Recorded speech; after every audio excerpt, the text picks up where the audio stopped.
Bulan Ramadan seperti yang anda semua tahu sudah berakhir, sudah habis dan itulah sebabnya kita berada di sini. Dan bagi kebanyakan anda, ia adalah bulan yang hebat dan anda sebenarnya sedih kerana ia sudah berakhir. Dan anda telah melakukan lebih banyak ibadah daripada yang pernah anda lakukan. Mungkin juga lebih hebat dari bulan-bulan Ramadan yang sebelumnya. Tapi untuk sebilangan anda pula, Ramadan ini mengecewakan. Anda berharap anda telah berbuat dengan lebih baik dan anda gagal.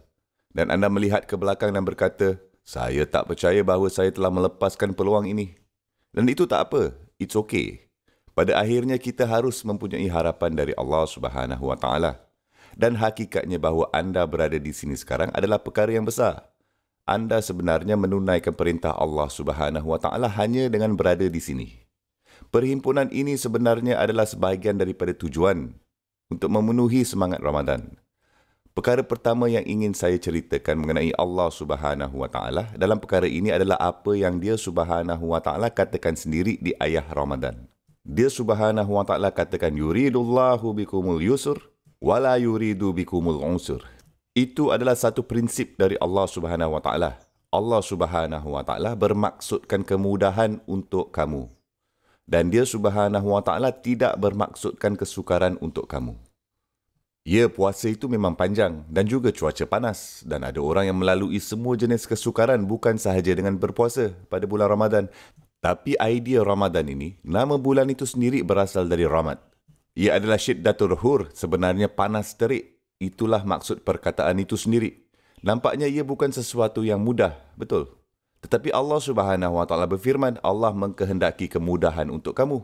Jadi perkara pertama yang ingin saya kongsikan kepada anda. Macam mana Allah Subhanahu Wa Taala mengkehendakkan kemudahan untuk saya apabila Dia Subhanahu Wa Taala hanya boleh membuat saya puasa selama 1 minggu je ke? Atau 2-3 hari je ke? Sebaliknya, Dia Subhanahu Wa Taala meminta saya untuk puasa selama 30 hari. Itu tak nampak macam senang pun kan?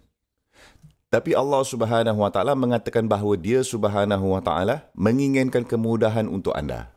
Kerana jika anda dan saya dapat melakukan itu, jika kita dapat mengorbankan keperluan tubuh kita dan keinginan kita selama 30 hari berturut-turut, kita telah membuktikan kepada diri kita sendiri dan kepada Allah Subhanahu Wa Taala bahawa kita tahu sebenarnya bagaimana untuk menahankan diri. Kita tahu bagaimana untuk menghentikan nafs kita. Jadi semua yang diperintah oleh Allah Subhanahu Wa Taala dari anda di luar Ramadan semestinya lebih mudah sekarang, betul tak? Sekarang pintu telah dibuka dan anda boleh makan. Sekarang jauh lebih mudah untuk anda elakkan apa yang sudah tidak dibenarkan makan. Dan itu bukan hanya soal makan dan minum saja, tetapi ia juga berkaitan dengan perhubungan. Ada perhubungan yang sama sekali halal.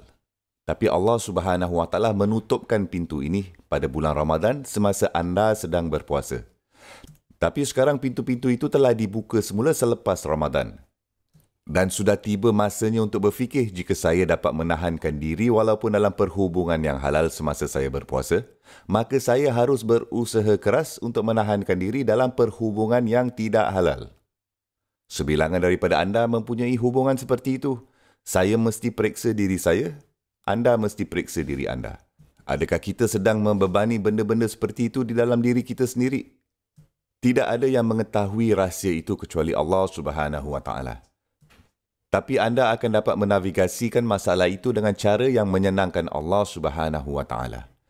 Kerana Dia Subhanahu Wa Taala mahukan kemudahan untuk anda. Dan Dia Subhanahu Wa Taala tidak mahukan kesukaran untuk anda.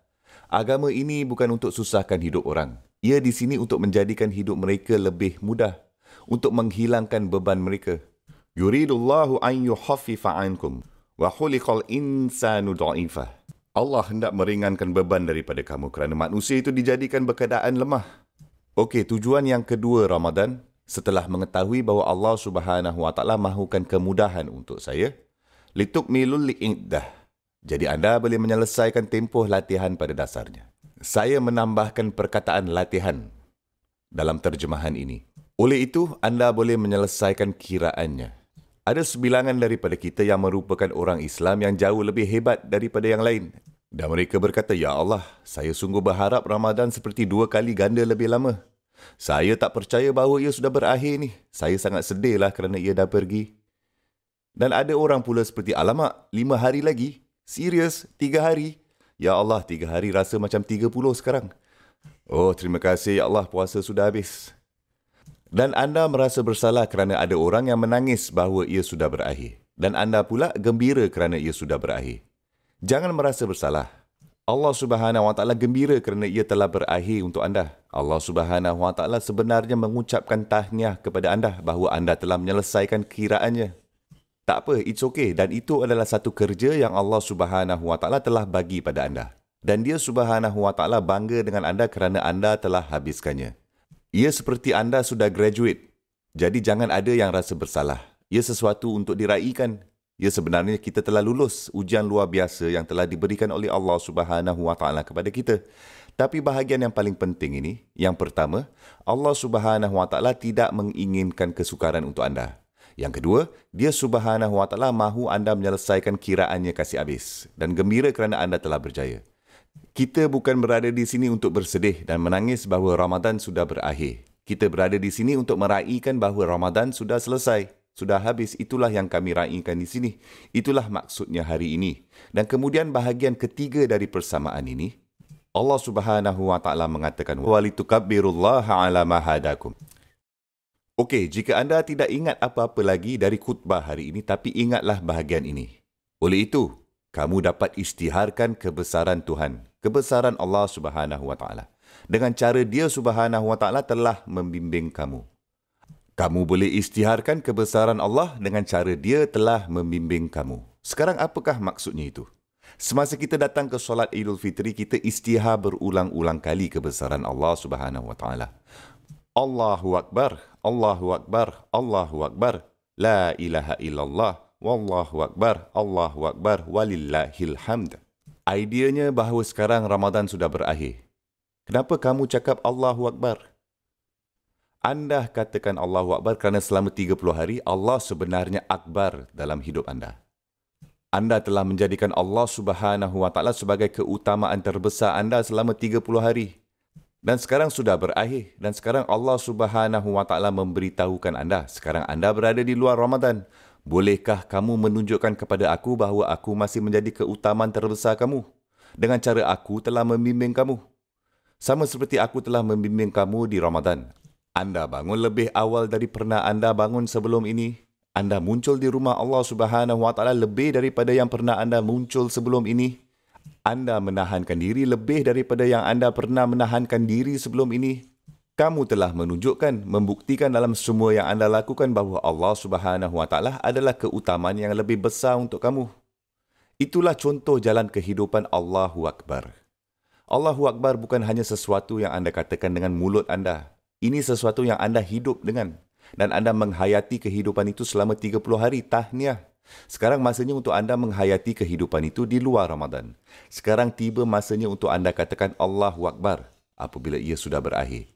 Dan jadi betulkah kamu dapat isytiharkan kebesaran Allah dengan cara dia telah membimbing kamu? Allah Subhanahu Wa Taala meminta anda dan saya semasa kita tinggalkan bulan ini untuk benar-benar kembali dan membaca kitabnya dan untuk mengetahui apa yang diberitahu oleh Nabi SAW kepada kita dan untuk mengetahui perkara mana yang kita menjadikan diri kita lebih hebat, lebih besar daripada apa yang Allah Subhanahu Wa Taala ajarkan. Dan sekarang kita perlu menjadikan diri kita lebih kecil lagi dan jadikan Allah Azza wa Jalla lebih besar lagi dalam hidup kita. Inilah sebabnya mengapa perkataan itu bukannya Allahu Al-Akbar, yang paling hebat, yang paling besar. Itu hanya deskripsi. Tuhan yang paling besar, ya, satu-satunya Allah. Tapi dia Subhanahu Wa Taala mengatakan Akbar yang merupakan tafdil. Ia adalah perbandingan.